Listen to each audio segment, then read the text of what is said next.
Hi, nice to meet you. I'm Trina.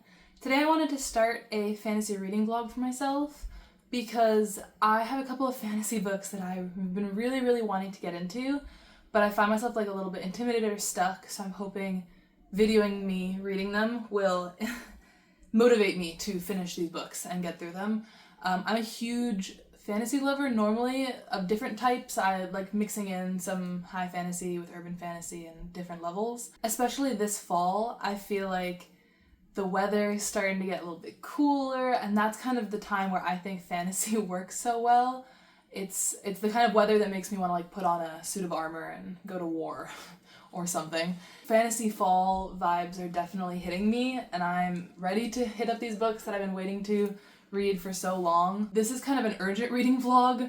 One of these books is a library book that I need to read in the next 4 days, and I have about 500 pages left, so hopefully I can motivate myself through this video to making sure I can finish it on time. I only have two like epic high fantasy books. Epic fantasy, high fantasy, still don't really know the difference, but I only have two high fantasy books to read. But both of them are extremely long, so I'd say only with a grain of salt. But I've also thrown in one other book just to break them up. The first book I want to read for this vlog is Malice by John Gwynne. I'm already about 150 pages in, and it's about 700 pages, I want to say. Oh, 600 pages. Huh. I'm already a sixth in. That's great. I'm really enjoying it so far. It's very slow and meandering in the beginning, but I'm having a good time with it. I'm enjoying the perspectives of the characters, and I can definitely see the groundwork for the storyline being set, but it does feel very cut and dry fantasy so far. I'm not like extra attached to any element of the story. It doesn't feel like additionally special, but I've seen people online say that the book starts out really slow and then greatly picks up. And I am still having a good time. These are the exact sort of vibes that I'm looking for out of my high fantasy right now. So I am enjoying it. I do just need a kick to read the next 500 pages in the next 4 days, which is going to be a little bit tight, but the library is calling this back, so I have to make progress here. The second book I really want to read for this vlog was originally also a library book, but I just recently bought a copy that I found in a library sale. So now I can take my time with it, and that is Royal Assassin by Robin Hobb. This is the second book in the Farseer trilogy, which is the beginnings of the Realm of the Elderlings universe, which has 16 books in it, I think, by Robin Hobb. I'm really looking forward to getting into this. I really enjoyed Assassin's Apprentice, and I know that the books you get even more attached to Fitz, you get really even more attached to the story. So I am really excited to get into it. For the first book, I listened to it on audiobook, so I'm wondering if that'll change my experience now that I'm trying to read the second book physically. This is a book about essentially a royal bastard, son of the previous crown prince who left, who is taken into the royal household and taught to be an assassin for the crown. And it really deals a lot with or at least the first book dealt a lot with the morality and ethics of Fitz wanting to feel loyalty to his family, the royalty, but them not being able to publicly claim him at all. There's also a lot of misunderstandings in which he thinks more people hate him than he does, which is always relatable in a character. I believe this second book, interesting. Okay, the second book is about, it seems to be just continuing where the first book left off, because the back of the book discusses a spoiler that happens at the end of the first book that I won't mention. I'm really curious to see how it feels to read the book and read Robin Hobb's writing as opposed to listening to it. The audiobook experience was great. I just can't do another 30-hour audiobook. I don't have that much time in my day to listen to audiobooks.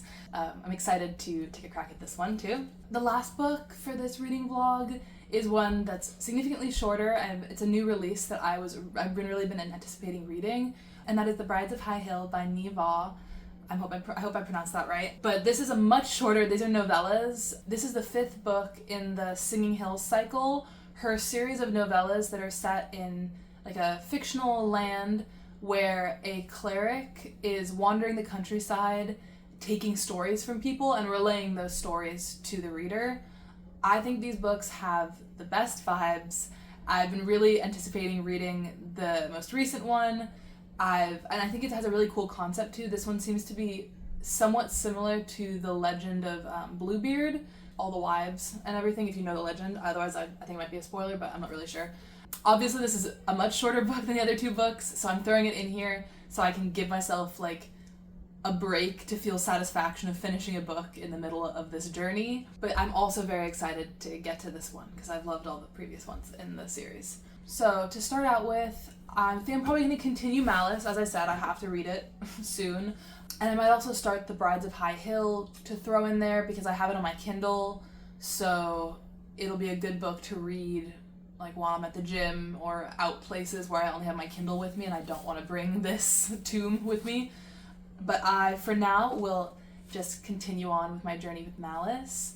I am actually planning, tomorrow morning, I'm filming this in the evening, tomorrow morning I'm planning on going to the National Cathedral in DC to do a little bit of local touristing and check out the beautiful stained glass that I've heard that they have there. And I think that's like the perfect, it's not a medieval cathedral, it's only like 20 years since they finished it, but I've heard it's really, really beautiful, and it has a little nature area outside where you can sit and read, so I might bring this book with me and see how much I get read out there and see if that like inspires good vibes in me. But let's get started.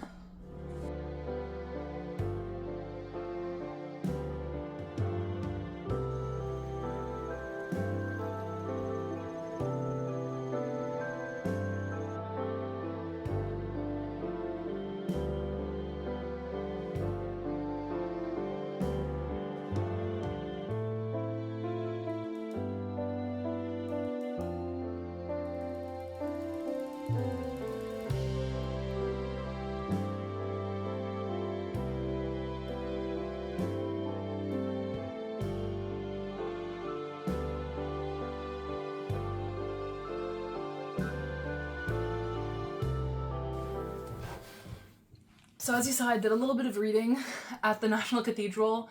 I was getting absolutely eaten alive by mosquitoes, so I didn't stay there for maybe as long as I would have liked. But I think I read about, I want to say 75 pages, I think. I don't remember how far I was when I got there, but I'm at about 200 pages in at this point. A little bit more action has been picking up in the story. One of the things that I'm kind of getting used to in this book is that John Gwynne doesn't really subscribe to like, basically the country in here, there's a map at the beginning I can show. John Gwynne's country in the book doesn't seem to be particularly large. People are kind of traversing it at will. There are some time skips, so I don't know how much time is actually passing on some of these journeys, but it's definitely a smaller country because people, like the Council of Kings, in the first 200 pages of the book, the Council of Kings, all the kings in the country, on the land, come together, and then they all head back to their own homes already. But they also describe each of the different kingdoms as having like very different climates and very different cultures, and I'm like, if you're that close, how different can it actually be? But other than that, I am still really enjoying it. I'm having a good time. I think so far my favorite characters are Corbin and Veratus. There's 4 names on the back of the book, but there's a lot more characters being introduced. I also love Corbin's sister, who gets the very occasional perspective. She's the only woman character who gets a perspective. I would love to see more. I know John Gwynne in like later series is supposed to be pretty good with writing women characters, and so far I don't have any complaints on that front. But I would like to see more perspective chapters from her because I like her as a character. But I do like Corbin, her brother, as well. He offers like a good view as a child of what the day-to-day life in this kingdom is like, versus the other characters are all either working with royalty or for royalty or are royalty. Corbin is a blacksmith's son who wants to be a warrior. I think he's only 14. And it offers like a more like child perspective of the day-to-day life in the world, which I enjoy. But I also do enjoy like the actual action. And Veratus and Nathair, his prince, are also good characters. So in general, I think it's cool. I'm really enjoying it. I didn't get as much reading done as I maybe wanted to. I was hoping to hit like the 50% mark, but I'm having a good time. I also started The Brides of High Hill when I was at the gym this morning. I'm enjoying that as well. It's going very fast. I think I just read for like 20 minutes, 30 minutes. I'm already 25% of the way through, but that's what I get when I'm reading a really short book. So I want to make it last, so I may not pick it up for another few days. But I'm really enjoying that so far. This book is the first book in the series that really feels like, where it feels like the main perspective character, Cleric Chi, is really in the action, is a part of it all. So far, they've been escorting, Cleric Chi has been escorting this young woman to be married to this very older noble because her family needs the money. And there is like a kind of spooky, eerie vibe. Maybe I should have had this book on my fall reading list because it kind of has like a spooky castle vibe to it. But they haven't actually started investigating any of the mystery yet. So, and I know it'll go fairly quickly because it's a pretty short book. So I'll try to make the book feel longer by taking longer to read it as well. Gotta get back to Malice.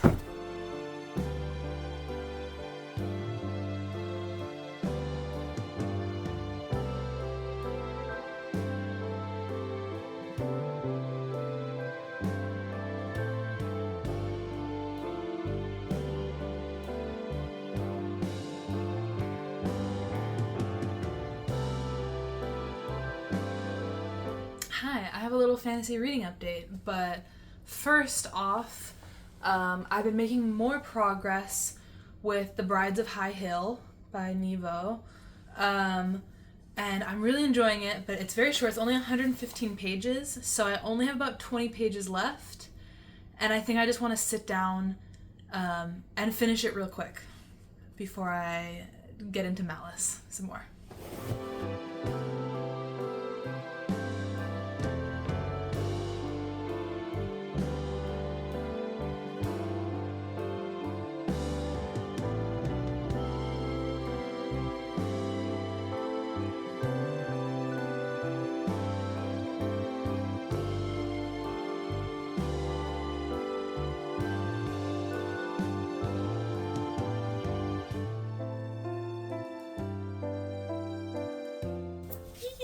Okay, I just finished The Brides of High Hill by Nghi on my Kindle.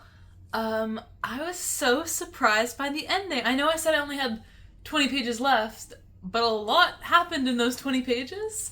I really enjoyed how this ended. I did not see the story coming, or I didn't expect where it was going, but there was a lot that happened, and I'm really happy I read it. I'm continuing to enjoy this series. I don't know if I have a star rating for this book yet. Maybe 4.5 stars, 4 stars. The tough part is, it is like a 5-star novella. Like, if I was ranking novellas against novellas, then it would be 5 stars as a novella. But in terms of, I rarely give novellas a full 5 stars. As much as I enjoy novellas and I can still get a lot out of them, they're never going to be quite as satisfying as finishing like a 400-page book, and the feeling that gives you instead. But I'm really happy I read it. I really enjoyed the experience. I'm going to have to find some other Kindle book to read at the gym now that I finished this one. But that was The Brides of High Hill by Nghi. I highly recommend the whole Singing Hills cycle of novellas, especially if you do like novellas. I think they're just enough mythology, folklore, a little bit of magic to it. And each book, the story and the world keeps getting expanded on. So I really enjoy it. And I think that people should at least read the first book, The Empress of Salt and Fortune. I loved that novella. That was a 5-star book, novella, whatever you want to call it. And I have enjoyed the rest of the series as well, but the first one is definitely still my favorite. And then for a reading update on Malice, I am 350 pages in out of 600, so I'm more than halfway through. It's starting to pick up for me a little bit. I definitely have felt myself getting more and more attached to the characters, kind of like what I just mentioned with novellas. For a book of this size, it can take a little while with the cast of characters you're introduced to start enjoying them all and like get invested in them succeeding and doing well. But once you do, then it makes even the most rudimentary plot way more interesting, and I'm having a really good time with it. It's definitely going pretty slowly. It's still going slower than I would like. This is a library book. It is due tomorrow. It may end up being late. I'm not gonna lie. I think it may end up being a late library book, but I don't mind that because I don't want to rush it too much because I'm taking my time with it. I was interspersing it with the novella that I was reading, and especially as we get closer to the end, I do think I can fall into it a little bit more, and I'll try to get some more reading done on this today, but it may end up being a late library book, and I've accepted that. I've accepted my fate. Favorite character is still Corbin, especially as we see him growing up. I love getting the perspective from his sister, Cowan. She is like giving us this perspective on how much he's growing up in the course of this book. I think so far it's been about a year, but he is 14, 15-ish. And at that age, obviously boys can grow quite a lot, so it's really cool to see that through the perspective of his sister as he's growing. I'm really enjoying him. I'm enjoying how he's kind of unlocking all these other stories. I'm still enjoying Veratis. Veratis and Corbin are the people with the most perspectives. The other two names on the back of the book that I thought would also be like equally as many perspectives are Evnis and Nathair. At the moment, it sort of seems like Evnis and Nathair are the two counterbalances in this story, that they are evil and good as the story goes, and Veratis is the perspective on Nathair from the outside in that area, versus Corbin is kind of a semi-related perspective on Evnis, where Evnis is, because it's a large fantasy world. They're on different sides of it, so we're getting more perspectives from Corbin and Veratis as they're sort of following the progression of these two other characters that are more grandiose, more good versus evil. But I would love to see my predictions be wrong. I would love to see Corbin and Veratis playing a larger role in the plot of the story and being more involved. I don't really know where that's going to go. I don't want to spoil anything. So I am looking forward to seeing where John Gwynne goes with this. I know there's 3 more books in the series, so even if they don't get there in this book, there's still a chance. But Corbin especially has some potential that I'm very interested in. He's not like chosen one-y. Like, it's not like, oh, he has all of these powers, and why does he have all these powers? Because he's the main character. It is more just like who he is as a person is bringing a series of coincidental events to him. And I enjoy characters like that a lot. Are there any negatives so far? I think in terms of negatives, I'm still a little bit questioning the transportation system in this book, or like the traveling time. So it's kind of hard to tell how time is passing or how much time has even passed in the story so far, which does add. It adds, but it also takes away in terms of, I thought the map was much smaller because it feels like only 6 months has passed, but also way more than that has happened. But then they reference, oh yeah, it's still not midwinter yet, which is when they're all expecting midwinter to happen. It's just very confusing. I think the best example I can give is they meet up, I think in the spring or the summer, and they say, and all the kings have traveled all the way across this land, and they say, okay, we're going to meet again at midwinter, which is what, like 6 months or something like that. And in that 6 months, Nathair and Veratis go to battle and go on a bunch of different journeys and go really far away, mostly on horseback, not on foot, but still. So I'm sure it's well thought out, but it's not easy wrapping your head around as you're reading. So sometimes that takes me out of it as I'm trying to like calculate the distance they're traveling and whether or not they're going to make it to certain locations on time. And I will also say John Gwynne is moving very quickly. He will show one chapter and they'll plan a battle, go to battle will be over, they'll reckon with the afterfacts of the battle, and the next time we get to that perspective, then it's 2 months later. And I would like to sit in the events of the story a little bit more. I know they haven't properly kicked off, but I would like to linger a little bit more. Weirdly enough, I'm reading a 600-page book and I'm like, this could be longer. I know he has a lot to cover, but it does feel sometimes like it's being a little bit rushed. Still enjoying it. Those are just my current critiques from what I've read so far. But I'm going to keep at it and hopefully finish this in the next couple of days.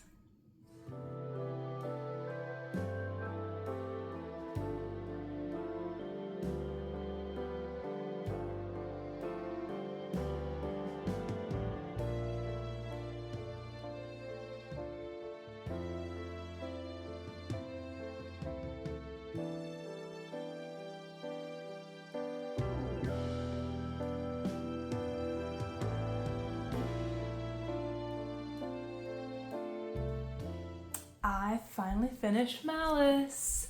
And it's only slightly overdue, so I count that as a success. It only took me a few days to read it.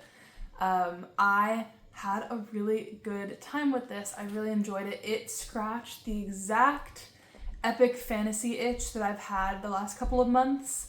Ever since I read Assassin's Apprentice, I have just been wanting more large-scale fantasy stories, and this was even more so because of the size of the cast in this book and the size of the world and the settings.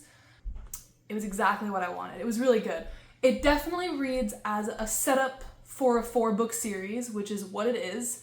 It stands alone. It has its own set of stories, that some of which wrap up at the end of this book in a variety of depressing and exciting ways.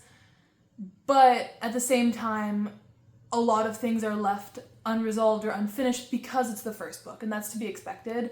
I've found that most of the time, if a series is going to be good, I don't rate the first book 5 stars, because if the first book is 5 stars, that means it's probably fine as a standalone.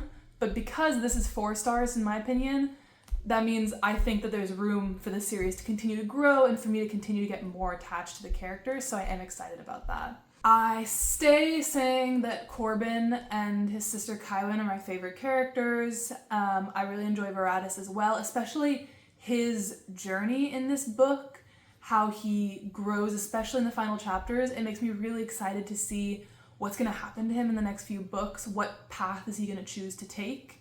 Especially because where he is at the end of the novel is also where I think some other characters might end up. So they move around a lot, but maybe they'll meet some characters I would like to meet, may meet. I'm really excited for that. I'm really excited to start the next book. But overall, yeah, I think John Gwynne definitely didn't try to reinvent the wheel with this story.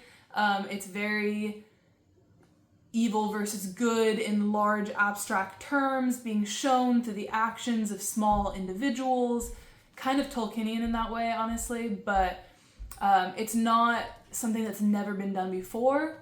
But that wasn't also what I wanted. I've read a lot of really inventive fantasy before, and this time I kind of just wanted something that was more simple, close to home, and that's what this was, and I really enjoyed it. I've given some plot details, but now I understand the world a little bit better having finished it, so I can sort of elaborate on what happens in this book. Basically, it's set in a region of lands known as the Banished Lands, which is divided into many kingdoms.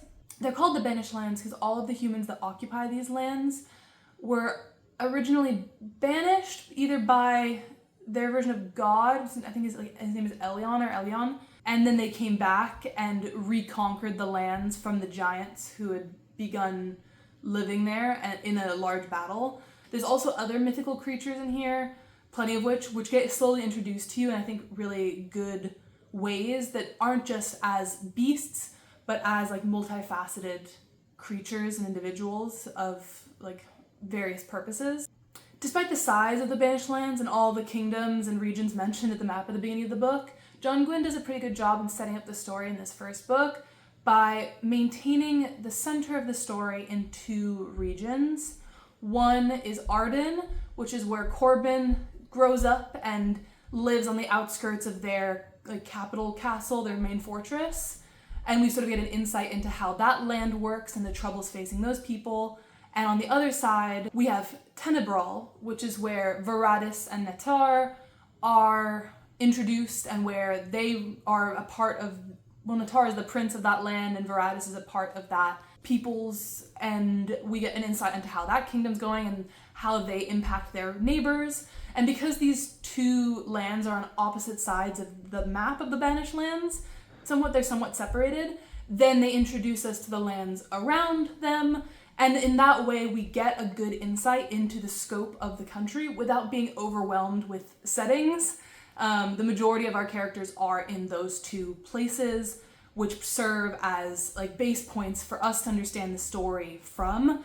I imagine in the next book they're going to go to another kingdom. They mentioned that at the end of this book, so I'm excited to see John Gwynne finally being able to sort of stretch his limbs into this world that he clearly already has planned out, but doesn't want to overwhelm the reader with, which I think is well done. I will say there was a lot crammed in here. There were definitely chapters that were very short and covered large-scale events that I feel like could have used more fleshing out. But at the same time, if those large-scale events were more fleshed out, it would have taken time away from the smaller scale moments in Corbin's life, which I wouldn't want, or it would have made the book even longer, which I don't think it needed. So I understand the choice. There was just a lot happening, and sometimes, I would say in the beginning especially, it's hard to tell what's going to be important later on. But in the second half, I feel like when you've sort of settled yourself in the book and in the setting, then it makes a lot more sense, and everything seems to be working out. So yeah, I have more thoughts about this book, and I'm sure I'm going to have more thoughts as I continue on this series, which I would love to do, but I really want to read the physical copies. I think I might actually buy the physical copies. We'll see if I can find them used, potentially. And until I find the next book, this will be where I leave off. This is a library book, so I'm going to take pictures of all my tabs and return this book so someone else can check it out and enjoy it. Probably in the future, you will see me picking up book 2. That is 2 books down for this reading vlog. I'm proud of myself. I feel like I read this much faster than I would have if I wasn't recording myself. I definitely felt I put some pressure on myself, which was helpful. And I hope that works with the next book that I'm going to pick up, which is Royal Assassin by Robin Hobb. This is definitely a different looking book than that one, that like the size difference. This is way more small and cramped, and it is a used older book. But reading Malice has really gotten me excited to pick up Royal Assassin. I feel like I'm in the perfect headspace to get back into this world, and I'm really excited to read this after having only listened to the audiobook for The Assassin's Apprentice. So I've also been getting so many TikToks about the Farseer trilogy and the Realm of the Elderlings recently, so I know that it's so well beloved, and it makes me even more excited to continue on with the story. I don't know how long this is going to take me. It may take me a little bit, especially because I don't have the library loan as a deadline looming over me, but we will do our best to get through it, and I will try to at least start a little bit of it today.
Hi, it's been a few days, but I have a reading update for Royal Assassin, and it's a great one.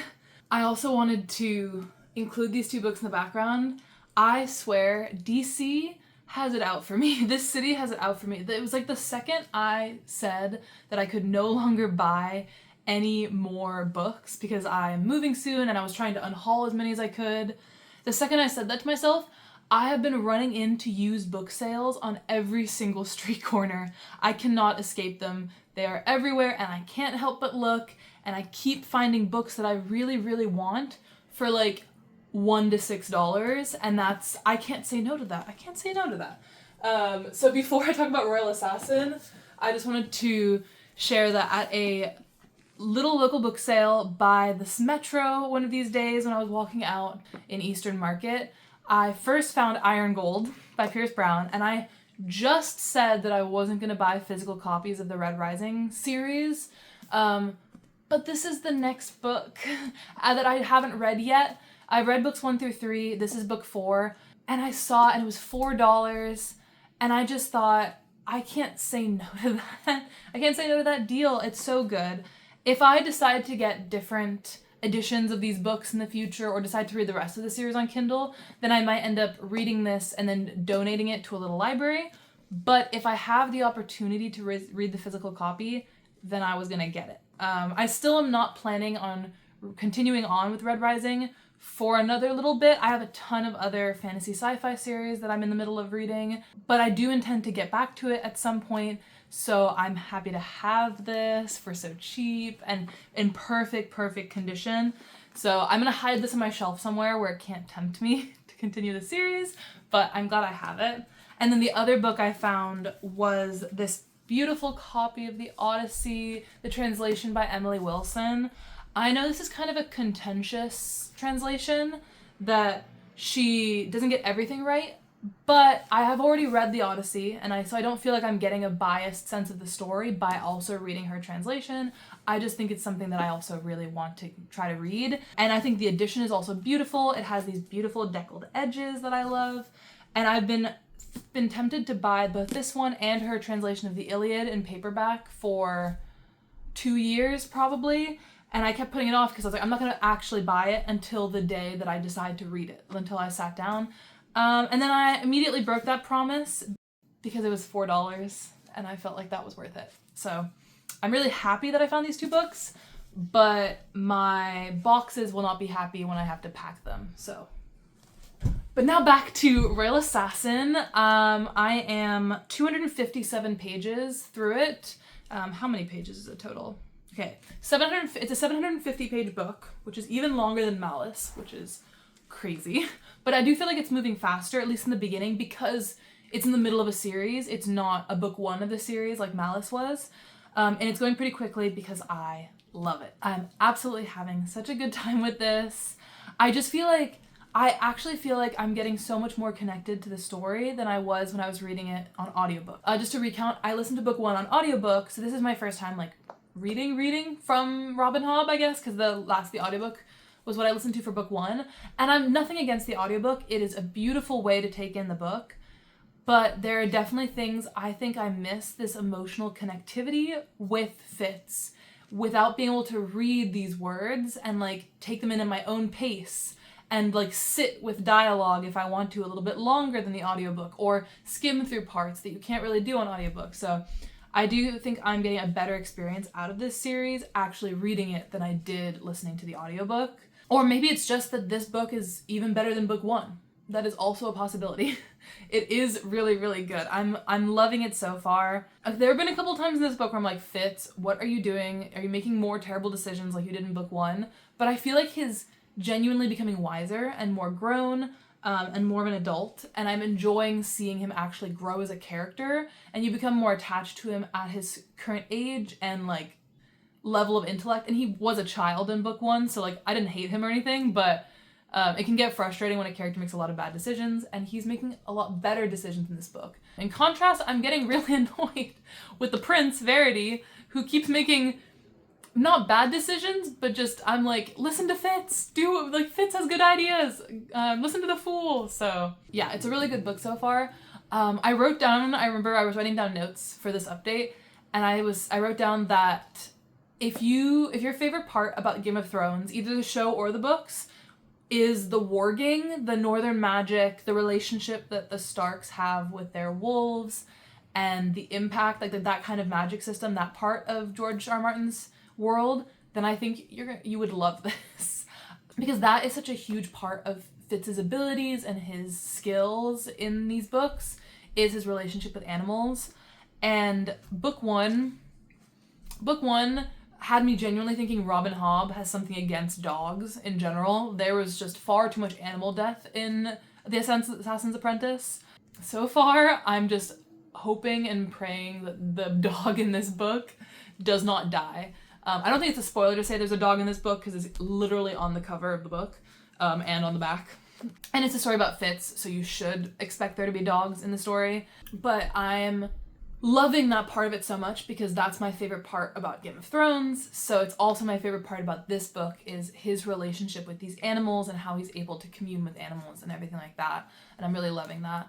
I'm also really enjoying The Fool so far. I can't tell if it's just that I've been biased because I know The Fool gets his own trilogy, I guess, because there's a trilogy called like The Fool's Quest or The Fool's Assassin and everything like that. So I know The Fool is a main character for the Realm of the Elderlings, so I'm paying more closely attention to scenes that he's in, and that might make me more biased, but I'm really, really enjoying his role and his character and his interactions with Fitz and how the two of them are seemingly like running around the castle trying to make things right when like nothing is working correctly for them. So I'm really enjoying their dynamic and I'm looking forward to where it goes next.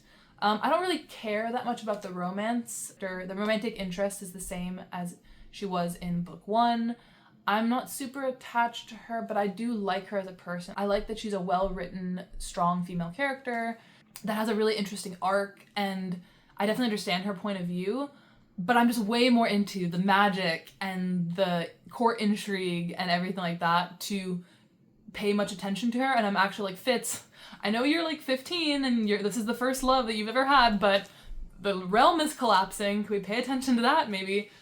So I think that's mostly where the frustration with the romance lies, but otherwise I do like her. She's just not my favorite part of the book, I would say. And which is weird because usually the romance is my favorite part, but not for high fantasy, I don't think. But overall, yeah, that's my update. So I'm not even halfway.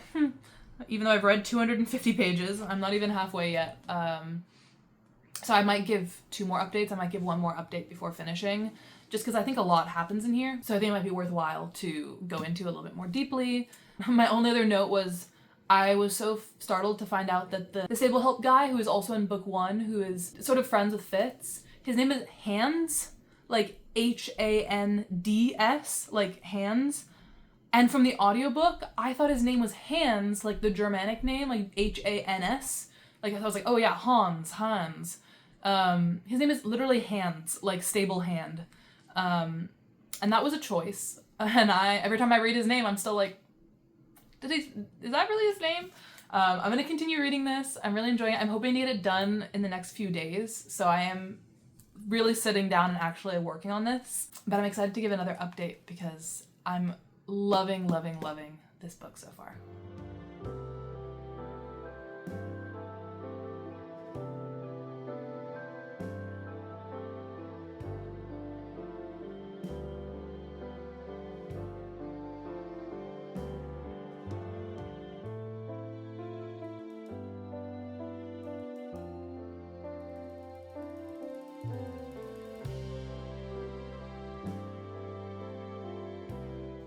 Hello, I'm back with a reading update. It has been a little while. This book is taking so long to get through, which I should have expected because it's 700 pages, so it's not a huge surprise, honestly.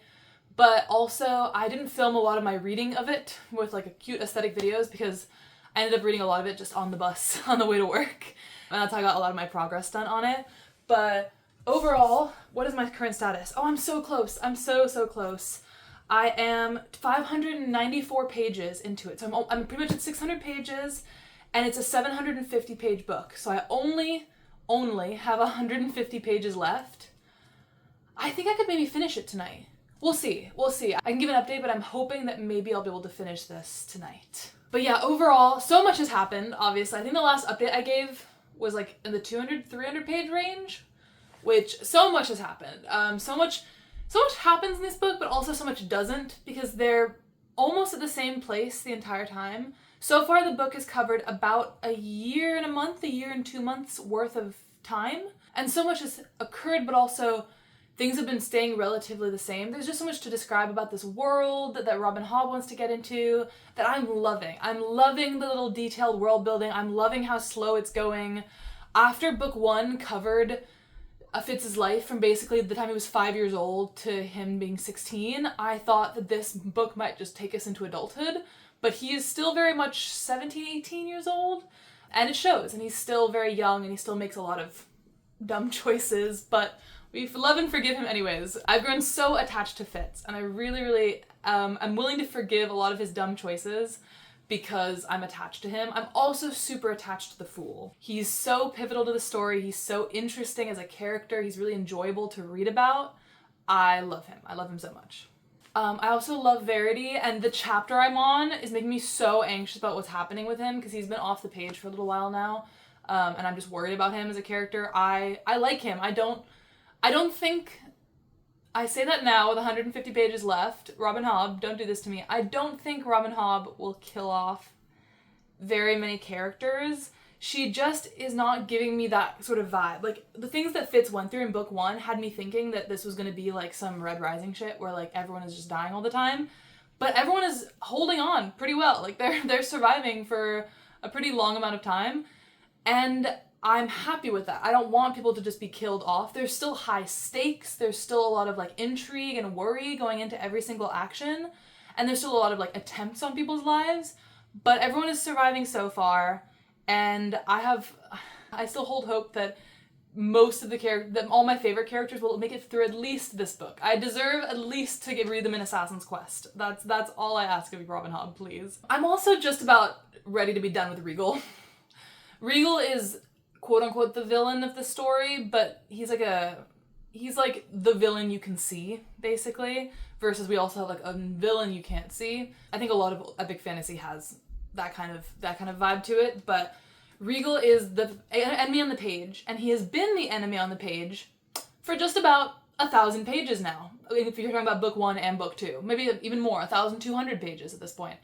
And I'm sick of him. I'm ready. We can defeat this villain now. He can be gone. We don't have to keep saying, well, we can't do anything about him. Like, no. It's time to get rid of Regal. I'm gonna be honest. I'm sick of him. Not like sick, because like I'm not sick of Robin Hobb's writing. I love this book so much so far. It's so good. But I could also do with a new villain on the page. Or just Regal getting comeuppance once. But the end of Assassin's Apprentice was a really satisfying ending, so I have hope that the ending of this book will also be really satisfying to make up for the 700 pages of absolute failures I'm forced to read. It's also so funny how different, because I read Malice, now, God, it feels like it's been so long since I've read Malice. But I read Malice as well in this blog, I guess, and John Gwynne and Robin Hobb are just such different writers. It's funny to read them in the same vlog because they're so different in great ways. I love both of them.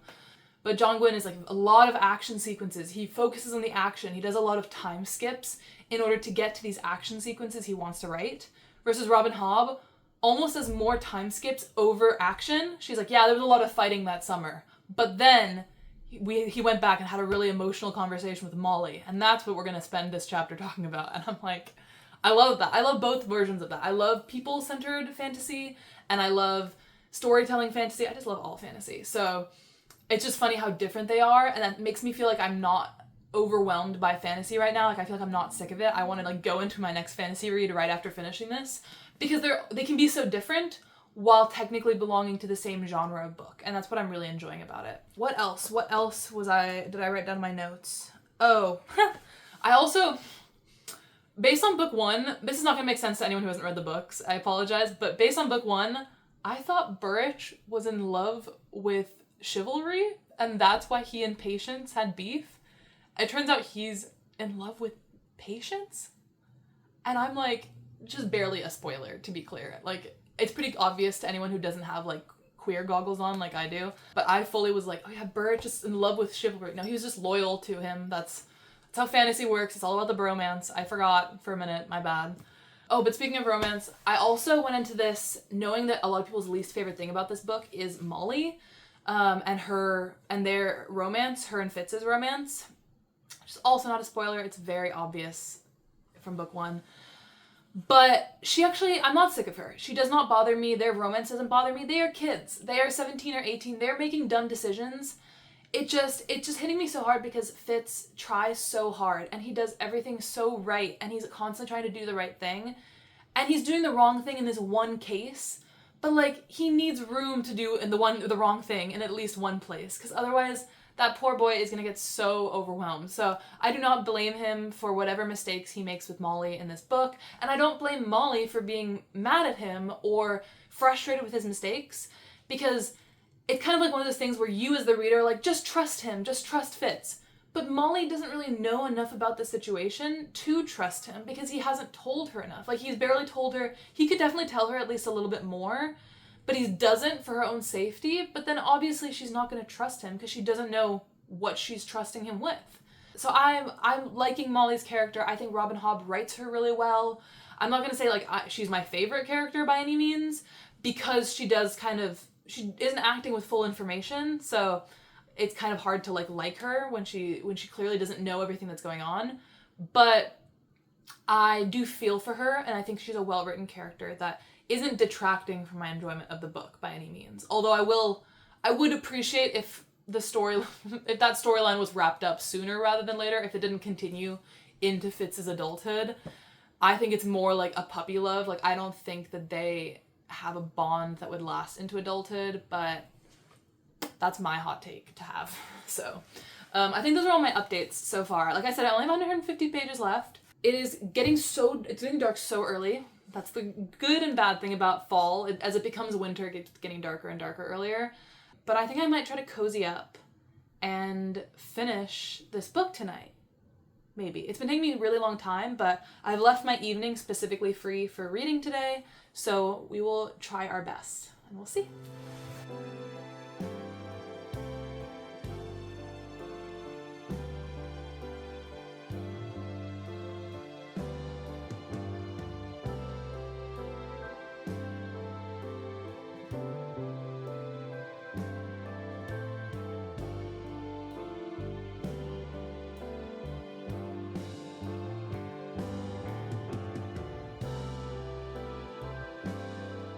Shit has me panicking and freaking out, and how are we gonna resolve this? And I'm on 7:15, so how are we gonna resolve this in... I can't even do math right now, I'm so stressed. How are we gonna resolve this in 35 pages? You had 700 pages to resolve this. How are we gonna resolve this in 35 pages? I'm so stressed right now. Just look at the title of this chapter. This book is killing me. This has been the most harrowing 150 pages of fiction I have ever read since Red Rising. Actually, that was also very harrowing, but this is killing me.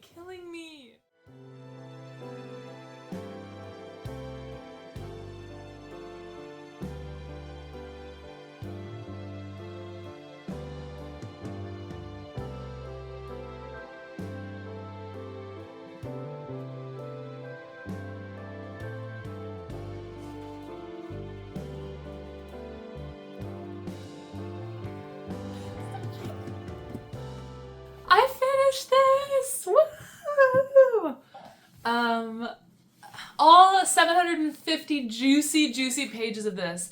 It's so funny, you can see on my tabs that the last 150 pages, not 150, the last 100 pages I would say, I was so entranced by this, I was so nervous or freaking out about this that there was nothing to tab. I just had to know what happened next. I was reading that quickly. What an ending. Oh my god, this was so good. I want to start the next book now, immediately. I liked Assassin's Apprentice, the first book of this series, but this was just next level. This was incredible. I loved this book. Okay, instead of just saying I loved it a million times, what can I properly say? It's actually such a good thing that I read the last 150 pages all in one sitting, because I think it would have just given me too much anxiety. This book was already giving me anxiety. It took me so long to read. It was so good, but they just cannot solve their problems, these guys. Their problems just keep sticking around. I love, God, what do I love? I love everything. I love the magic system. I love that it's very strict. It belongs to certain people, certain bloodlines. I love that it has hidden depths, that we still don't know the full extent of what the magic in these books can do. I love that there's a type of magic that isn't permitted, that's like forbidden magic, that's looked down upon, and that sort of dynamic within the story. And in terms of other world building elements, I like the balance of politics in this book. It has a good balance of politics from the perspective of a character who's witness to a lot of the politics, but isn't able to be super influential in the way that we might understand as like politicking. He's has to be influential in politics in other ways, and I think Robin Hobb does a really good job with that overall. Other things I loved the writing. You can just see from how many tabs I put in this book. I used up 2 whole colors of tabs just on this book, which I was not expecting at all, because there were so many beautiful lines about humankind and the relationships between people. All the relationships in this book are much stronger, which I think is such a skill by Robin Hobb to write book 1 where the relationships are still growing, still building, and then actually be able to jump off from that point and continue where she left off and continue to expand the relationships, not like start them over with new characters, but continue to build on what she'd already started. And oh my god, there were so many beautiful quotes in here about Fitz discovering himself as an adult. Especially, you feel him becoming more of an adult in this book because of the way that people treat him. Birch, the man who practically raised him, his uncle Verity, talk to him as if he's an adult. They put trust in him. They tell him more about what's going on. And that just tells you so much about how his character has grown, that the people around him see it too. I love that. We get my thoughts on Molly, I think I described earlier, his love interest. We don't get a ton more of her in the last 150 pages, other than there's the miscommunication between her and Fitz that drives me absolutely up the wall. I know Fitz is a little busy with like the end of the world and everything, of a sort, at the end of his world, I guess, but he could really be paying closer attention to the things that Molly is saying, because she says something that is so obvious to the reader, like not just because we have an inside knowledge as a reader, but because we are literally, she is like telling him something that's so clear, and Fitz is like, oh, she must be cheating on me, and the reader is like, you're so stupid sometimes. Other than that, we didn't get a ton more of Molly, so my thoughts on her pretty much stand the same. I think her actions are really understandable, and she does the best she can. I'm actually really happy with her actions near the end of the book, but honestly, we could also send her off, and I wouldn't care that much. I care a lot more about the other characters, about Verity, about Princess Ketrican, about Patience, Lady Patience, and yeah, I care a lot more about those characters than I do Molly, but I don't hate Molly, just to be clear. There was also another thing that the reveal was annoying me. I guessed the reveal of who a person was, like some hidden identity thing in the book. I guessed who it was probably like 200 pages before the end, and Fitz doesn't find out who it is until like 40 pages before the end. So for about 160 pages there, I was just like, you're being so dumb, they're right in front of you, can't you see it? Like, pay attention. So that was like really frustrating, but it was like well written frustrating. Like, I forgive Robin Hobb for making me frustrated, because that's the nature of Fitz's character, and he's not as frustrating as he was in book 1. So he's growing up, you know? That's the good thing. I think I've spoken so much about this book. I'm sure I could think of more things to say about how much I loved it, but a lot of that would be spoilers because it is a second book in a series, so it's a little bit tough to discuss. If you've made it this far, tell me in the comments if you want me to do spoiler sections for books I read in the future, or if you just want to talk over book points and plot points in the comments, please feel free to do so. we can have a chat. But yeah, loved, loved, loved. I rated Assassin's Apprentice 5 stars, but I want to like retroactively go back and give it 4 stars because this is an improvement on that book, which I didn't realize could be improved on. So really happy to have read this. Definitely going to pick up Assassin's Quest before the end of the year. Hopefully that will have a somewhat satisfying conclusion that will allow me to take a break before starting the next Realm of the Elderlings book, like take a pause. But we'll see. Robin Hobb might keep me on my toes. I don't know. Robin Hobb does this thing at the end of her books where there's some satisfaction, there's some satisfying elements there's a win, but it's not really a win. There's a loss, but it's not fully a loss. And I'm really interested going into book 3 to see if like she resolves this trilogy, like finds a final ending for the story, or if that ending is going to be similar to the first 2 books where there are losses and victories, and it's kind of like everything's very bittersweet and true to life. I'm really curious. But she's so skilled at writing these stories. I'm so impressed. And I'm still in my fantasy era. I guess I can wrap up this reading vlog finally. It has been several weeks. Here, let me put this book over here. It's been several weeks. I've finished Malice. I finished The Brides of High Hill. God, it's been so long. I finished those 2 books, and I finished this. That's one 650-page book, one 750-page book, and one 125-page book. So that's a lot of pages to have read from only my second reading vlog ever. But I still had a really, really good time filming this, and I enjoy sharing my live thoughts in a way that I don't normally while I'm reading. So I enjoyed the experience of vlogging for only the second time ever while reading these books. And I'll probably keep doing it. So let me know in the comments what you enjoyed, what you didn't enjoy. Of course, always. Always feel free to leave a comment, especially if you've made it however long this video ends up being to the end of. I don't have my copies of The Brides of High Hill or Malice anymore. Malice I had to return to the library, unfortunately. The Brides of High Hill was a Kindle loan that I also returned to the digital library. So I only have good old Royal Assassin here, but if I were to rank the 3 of them, all 3 books were really, really good in their own ways. I really enjoyed reading them as a collective for this vlog, especially Malice and Royal Assassin ended up having so many connections that I wasn't expecting.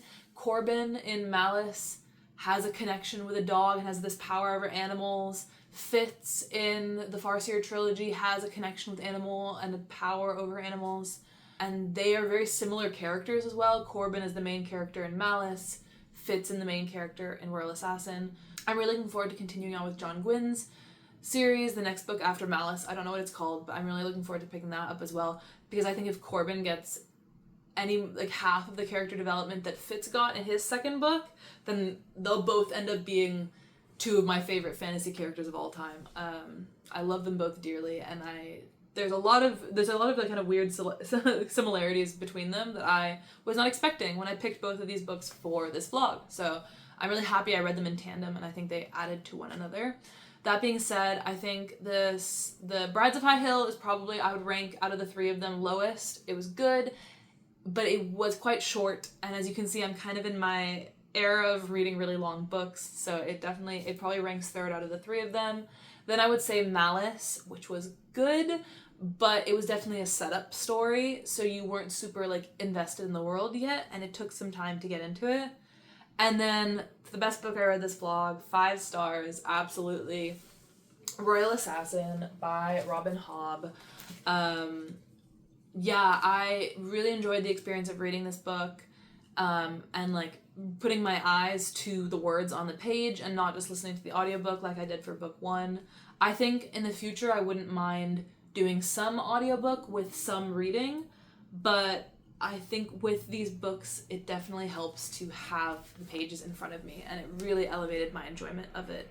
But I will leave it there because I've talked quite a bit about all of these books, talked them to death a bit. I'm sure when I'm editing this I'll find that I've repeated a lot of the same things about them over and over again. What can I say? That's what happens when you read a book that you really, really love. And I really loved these books, and I had a good time. If you have any other fantasy recommendations for me in the vein of John Gwynne, of Robin Hobb, please feel free to shout them out in the comments below. I had such a good time with these, even more than I think I used to. I think I'm growing to love fantasy more and more every single day, and I'm so excited to see where that journey takes me next, and see what I pick up next. But yeah, overall, thank you so much for joining me on this journey. Please subscribe if you want to continue to follow along with my journey to learn how to vlog. Hopefully my editing gets better each time as I figure things out. And as always, I hope you're having a really great day. I hope you're enjoying fall as much as I have. The fall ambiance has really been helping me read. And I hope that all of you get as lucky with your reading books as I did in this video. Thank you so much. Have a great day. Bye.